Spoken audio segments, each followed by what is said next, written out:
നമസ്കാരം. പതിരും കതിരും.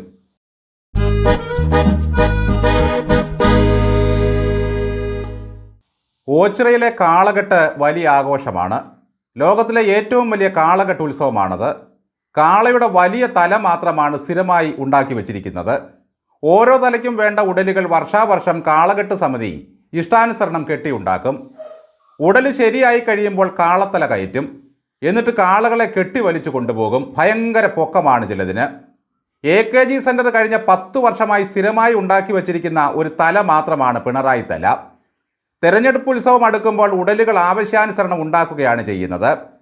വൈക്കോലും മറ്റ് അൻസാരികളും കൊണ്ടാണ് കാളയുടെ ഉടൽ ഉണ്ടാക്കുന്നത്.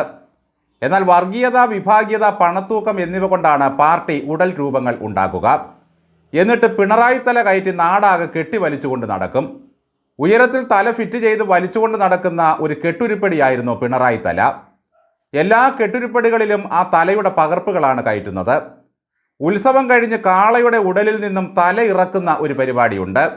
അതാണിപ്പോൾ കേരളത്തിലെ ഇടത് രാഷ്ട്രീയത്തിലും സംഭവിച്ചിരിക്കുന്നത്. കമ്മ്യൂണിസ്റ്റുകാർക്ക് ശാപമായ കാളത്തല ഇതാ ഇറക്കാൻ പോകുന്നു. ഈ തലയൊന്ന് താങ്ങിത്തരൂ, ഞാനൊന്ന് ചുമലിലേറ്റട്ടെ എന്ന് കവി രാജീവൻ്റെ ഒരു വരിയുണ്ട്. ഇന്നലെ തലസ്ഥാനത്ത് വന്നിറങ്ങിയ പിണറായി വിജയനെ ശ്രദ്ധിച്ചിരുന്നോ? വാഹന വ്യൂഹമില്ല, തോക്കുധാരികളില്ല, ഗൺമാൻ്റെ നേതൃത്വത്തിൽ ഗുണ്ടാ സംഘമില്ല. പോലീസ് തീർത്ത വലയത്തിലേക്കിതാ സാവധാനം നടന്നു വരുന്ന ഒരു MLA. ധർമ്മടത്തെ ഒരു നിയുക്ത MLAക്ക് ഇത്രയൊക്കെ പോലീസ് വലയം വേണോ? അതും 6ാം റൗണ്ട് വരെ പിന്നിൽ കിടന്ന പുള്ളിക്ക്. അതാ കരിമ്പൂച്ചകൾക്ക് പകരം പാർട്ടി നിയോഗിച്ച 3 ചെമപ്പൻ പൂച്ചകൾ ചുറ്റിലുമുണ്ട്. ശിവൻകുട്ടി, VS ജോയ്, AA റഹീം. ആ സഖാക്കളുടെ കരുതലിൽ പിണറായി ഇതാ ഇറങ്ങി വരികയാണ്. AKG സെൻറ്റർ നേരിട്ട് ഏർപ്പെടുത്തിയ സെക്യൂരിറ്റി ആയിരുന്നു അത്. എന്താക്രമണം നേരിടാനും സുസജ്ജനായിട്ടാണ് ശിവൻകുട്ടി ഒപ്പം നിൽക്കുന്നത്. വീർപ്പിച്ചു കെട്ടിയ മുഖത്തോടെ കടന്നു വരുന്ന പിണറായിയോട് മാധ്യമങ്ങൾ വിളിച്ചു ചോദിക്കുന്നു, വല്ലതും പറയാനുണ്ടോ CMA? പോയിനടാ ചെറ്റകളെ എന്ന് പറഞ്ഞിരുന്നെങ്കിൽ എന്ന് അവരും ചിന്തിച്ചിട്ടുണ്ടാകും. ഇല്ല, ഒരു പാൽ പുഞ്ചിരി മാത്രം.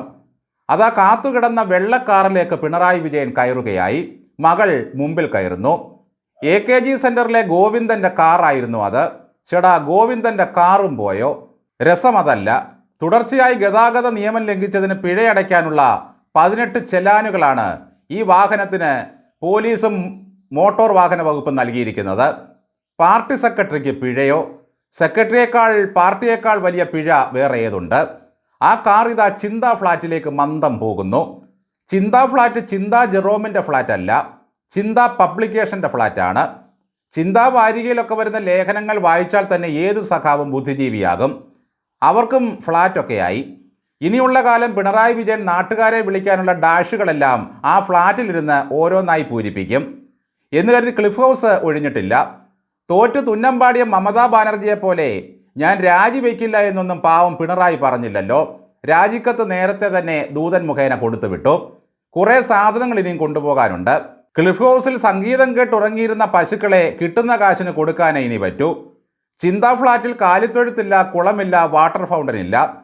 പിണറായി കുടുംബം ഒഴിയുമ്പോൾ നിറഞ്ഞ കണ്ണുകളോടെ നിശബ്ദ വേദനയോടെ ഒരാൾ മച്ചിൻ്റെ മുകളിലുണ്ടാകും, ആ മരപ്പെട്ടി സാറ്. ഞാനിനി എവിടെ പെടുക്കുമെന്ന ചിന്തയാണതിന്. നിങ്ങൾക്ക് പ്രതിപക്ഷ നേതാവായി കന്റോൺമെൻറ്റ് ഹൗസിൽ താമസിച്ചുകൂടെ എന്ന് ഗോവിന്ദൻ പിണറായി വിജയനോട് ചോദിച്ചു. ഒറ്റയാട്ടായിരുന്നു മറുപടി. അതിനെൻ്റെ റോബിൻ വരുമെന്നായി പിണറായി.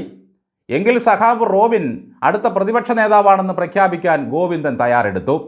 ഉടൻ AA റഹീം തടഞ്ഞുകൊണ്ട് പറഞ്ഞു, മാഷേ, അത് പിണറായി വിജയൻ്റെ വളർത്തുനായയാണ്, സഖാവല്ല. ഗോവിന്ദന് അതറിയില്ലായിരുന്നു. കരുണാമയൻ പിണറായി വിജയൻ പോകുന്നതോടെ ക്ലിഫ് ഹൗസിൽ സായന്തനങ്ങളിൽ വരുന്ന കാക്കകൾ ഉരുള കിട്ടാതെ ഇനി നരകിക്കും. കരുണാമയനും കരുതലിൻ്റെ കരസ്പർശവുമായ പിണറായി ആയിരുന്നു കഴിഞ്ഞ 10 കൊല്ലം എല്ലാ പ്രതിസന്ധികളിലും നമ്മളെ താങ്ങി നിർത്തിയിരുന്നത്.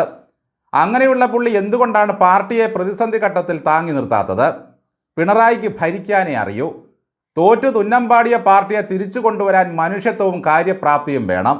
അതിന് പൗരപ്രമുഖർക്ക് വിരുന്നു കൊടുത്താലൊന്നും പോരാ. വണ്ടി പിടിച്ച് നാടാകെ മന്ത്രിമാരെയും കൊണ്ട് ചുറ്റിയാലും പോരാ. ഉമ്മൻചാണ്ടിയെ പെണ്ണുകേസിൽപ്പെടുത്തി മുഖ്യമന്ത്രിയായി.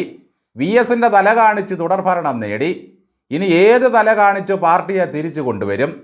ഈ തല ഇനി പുറത്ത് കാണിക്കാതിരുന്നാൽ അല്പമെങ്കിലും പാർട്ടിക്ക് ആശ്വസിക്കാം.